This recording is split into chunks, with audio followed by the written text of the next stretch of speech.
you ever felt the need to say, let it go? Or like, leave it? Have you ever felt the need to just tell somebody to leave the other person alone because they don't deserve it anymore, that they are still chasing after them? It happens in real life. It happens in our favorite series that we watch while we grow up, while we're teenagers, while we're, building our brains and building our muscles.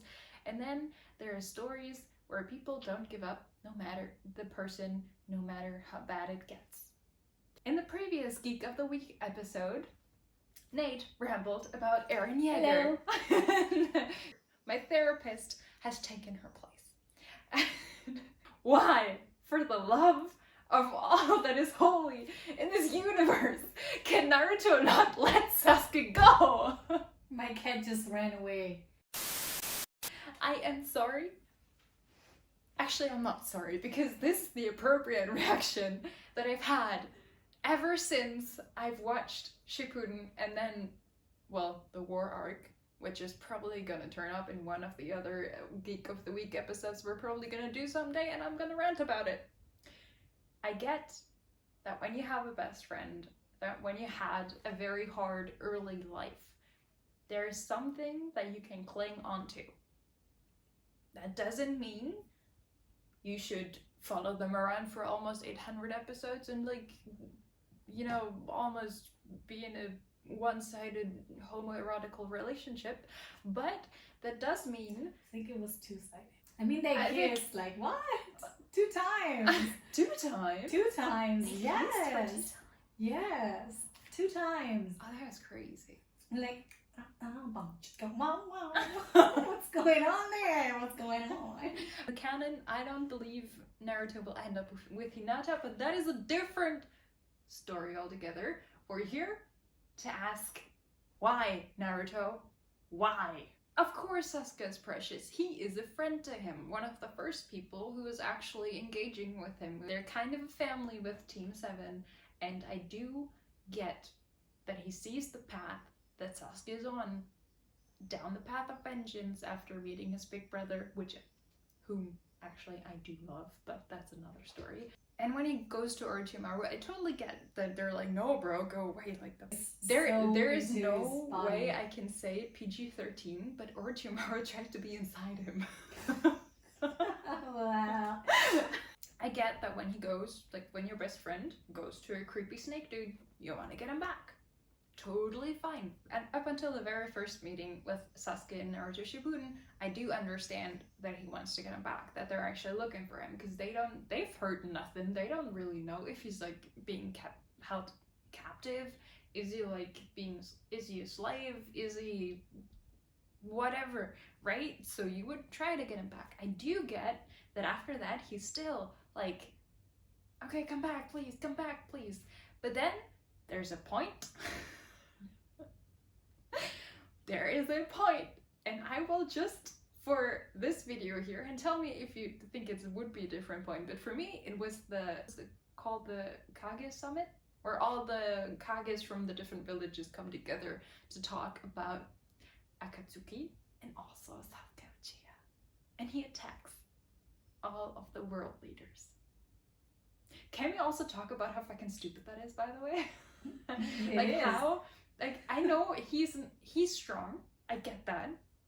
I also know that he's a little bit crazy and on a downslope, and we know that crazy and on a downslope leads to very weird things, but you're really gonna take on like the 5 most powerful nations. Like, he's not just attacking the people, he's attacking the nations. Not the point though.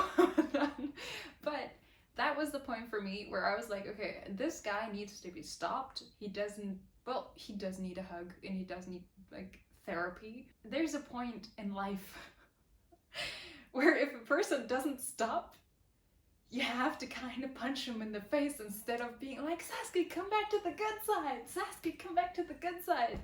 Do you know what I mean? Like, is this really weird for me to talk about it like that? I don't really know. No, it's not. You know, if somebody's not changing, then just walk away. That's what you do. Yeah, If somebody is trying to attack your hometown, you should probably not be smooching with that person. He's like, I'm gonna strike Noah. Like after Obito tells him basically the truth about Itachi. He's like, I'm gonna kill everybody. I'm gonna do that. Then he attacks all of the world leaders sitting in one room, and then he just has like one little talk with Itachi and like, excuse me, that's mine. And after that, he's like, I'm gonna be Hokage now. I'm gonna save the world now. That's fine. That was not the point. The point was, hold on, what was the point of this conversation? The point was that Naruto should have just let him go, even before he turned back to himself on his own. Even when he fought on that damn bridge where Sakura should have stabbed him, because I know she could if Kishimoto would know how to write women. He should have just punched him into a coma and thrown him into jail and be like, okay, here you have a therapist. Or maybe thrown him into the sea. Somebody who's very troubled. You cannot help them, especially if they refuse your help time and time and time again. And every time it gets worse, and every time he gets more mass murdery, and every time he gets more dangerous. And at some point, it's kind of like, okay, you have like a person with really, really strong abilities and strong weapons. Maybe force him into coming back and then give him therapy, give him like a nice home.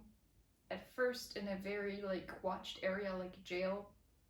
Because let's face it, Sasuke is fucking strong. I'm not gonna deny that. He is very strong, he's very capable. You know, he just needs somebody to heal his mind, man. Like, it's just, Naruto first of all needs to finally let him go and be like, this is the truth, this is what you're doing, you're not really helping your own case. Stop it.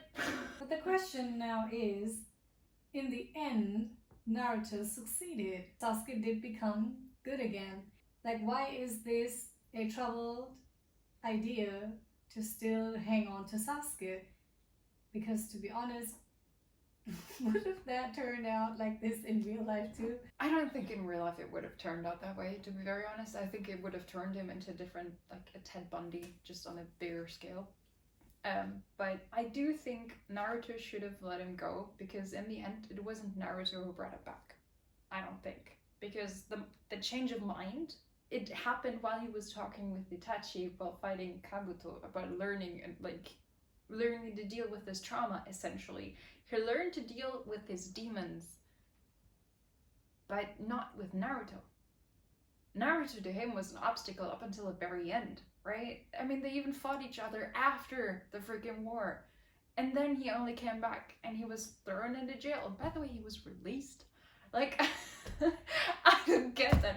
I don't know. This is just me not liking his character very much, I know. But like, there's an appropriation for everything, and I don't think releasing a very, very high functioning, troubled individual with very destructive capabilities after a year and not checking his mind, like you have the Yamanaka, maybe like go in that direction to his mind. I don't know. What is the point of Sasuke being troubled in the first place then?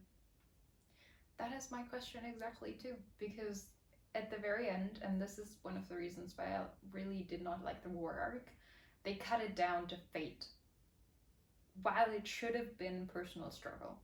And that is something that I really don't like, because Sasuke, if he would have, like Eren Yeager, would have become bad on his own, if he would have delved deeper into the madness and the craziness, and then slowly recuperated and slowly, like, for example, I think there was a scene where Danzo holds his team member Karin in front of him, and like Karin has a crush on Sasuke. He doesn't quite seem to like her, to be very honest, but she's still his teammate, right? And it's like Danzo's last line of defense, and Sasuke just gets Shidori strike straight through Karin's own heart, through Danzo. He didn't even blink. He didn't care. And that was the moment where I was like he has breached the lowest of the low. Like, you just threw away a valuable team member. No matter if you like her or not, she's valuable. That's why she was there. And that is not a point where you suddenly just talk one time with your deceased brother and you're like, oh, I'm gonna be Hokage, right? That is a point where you should slowly you recuperate the character, or you just delve deeper into the madness. That is like story writing. It wasn't really strong. Let's just face it. I loved that part, by the way. I loved it not for the reason of people getting stabbed. I loved it for the reason of the character having finished his progression into madness. Make him a bastard again. You're gonna hear this a lot in Geek of the Week. Make him a bastard again, right? But even if they wouldn't have made him a bastard, like, have some scenes in there where he, like, I don't know, looks at Suigetsu or looks at Karin and he actually, like, sees something, he registers something, or he catches a kunai for somebody or whatever. Digs himself out of the hole that he made himself, and like, he would have only done that if he would have been truly on his own. And I don't think he could focus on it, partially because he always had in his mind that Naruto was wanting him to change, not himself. It was Naruto. And there we go back to the first topic. Naruto at that point, after the bridge, after the summit, he should have said, all right, I know he's my friend. Or was my friend, even though their friendship wasn't really that good, right? Yeah, but Sasuke was just insulting him all the time. To be fair, it's a good friendship, you know. I have that too. Right? Yeah, we do kind of, but but you know what I mean. Like, Naruto should have been like, okay, all right, you know, there's a like. We can't just keep on believing in him, because obviously this dude cannot handle himself. That dude was broken, like, almost beyond repair, and what I've seen, and I don't think you come back from that so easily. So, I mean, to be fair, yes, I would say that too, but I kind of feel pity for him because I can't, you know, she doesn't like Sasuke, I don't like Itachi. For one fucking scene where he breaks Sasuke's hand after the Shunin examination, I don't think he only broke his hand. He broke his heart. He broke his heart. He broke this boy. And after this incident, he went to Orochimaru, because beforehand he was quite okay. He was this little kind of guy. Little edgelord. Yeah, he was that edgelord. Oh, you just butt-headed my cat. I don't know who explained it. I think it was Itachi himself. He thought that he would turn to Konoha. He did not know about Orochimaru beforehand. Or did he? I don't know. But, like, he thought he would turn to Kakashi. I think it was the deciding moment, but it was still Sasuke's decision to choose Orochimaru over a different teacher. And I think he didn't even think about Orochimaru as a bad guy. He was just like, oh, he's strong. I just go there because my brother just whooped my ass. And that is what most of our friendship actually consists of. We talk about stuff and we do have different perspectives, which is why Geek of the Week is actually also a good function for us to do what we actually do when we meet each other just in front of a camera. Sounds like we just talk about Sasuke. No, that's not true. We talk about all the stuff. Topics, all the stuff, and usually we have different opinions. It's like sometimes we do see eye to eye, but there's like only a slight difference. Which is, no, you don't think so. See? That's okay. Just in that moment. You know, you're the happy person, you're more like Naruto. And I'm the emo edgelord, I'm always pessimistic, kind of. I always want people to be crazy, and I want Sasuke to be crazy. Well, I do want Sasuke to be crazy too. That's one of the reasons why I didn't like the sudden change in his demeanor. Because I thought he should have, like, he was already crazy at some part, but he should have just completed that route.